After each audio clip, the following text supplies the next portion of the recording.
Hello viewers, আসসালামু আলাইকুম। Welcome back to my channel daily does. আজকে আমি স্ম্যাশ পটেটোর রেসিপি নিয়ে হাজির হয়েছি।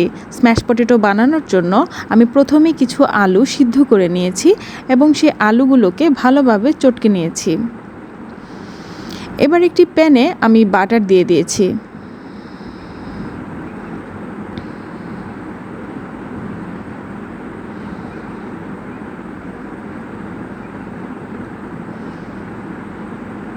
বাটারটি গলে এলে আমি সেই বাটারের মধ্যে কিছু রসুন কুচি অ্যাড করে নিচ্ছি।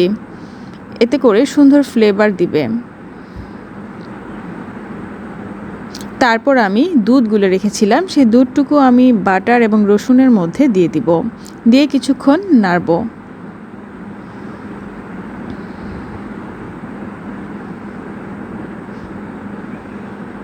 অনেক সুন্দর অ্যারোমা বের হচ্ছিল।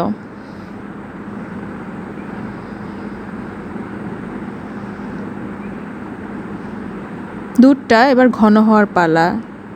ঘন হয়ে গেলে আমি সেই চটকে রাখা আলুগুলোর উপরে দুধগুলো দিয়ে দিয়েছি।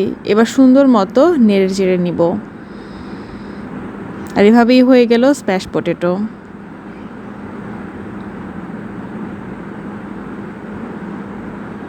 খুবই ইজিলি আপনারা স্ম্যাশ পটেটো বানাতে পারেন।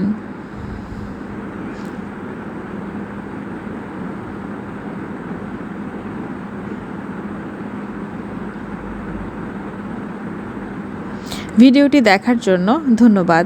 লাইক এবং সাবস্ক্রাইব করতে ভুলবেন না। আবারও কোনো একটা ভিডিও নিয়ে হাজির হব। আল্লাহ হাফেজ।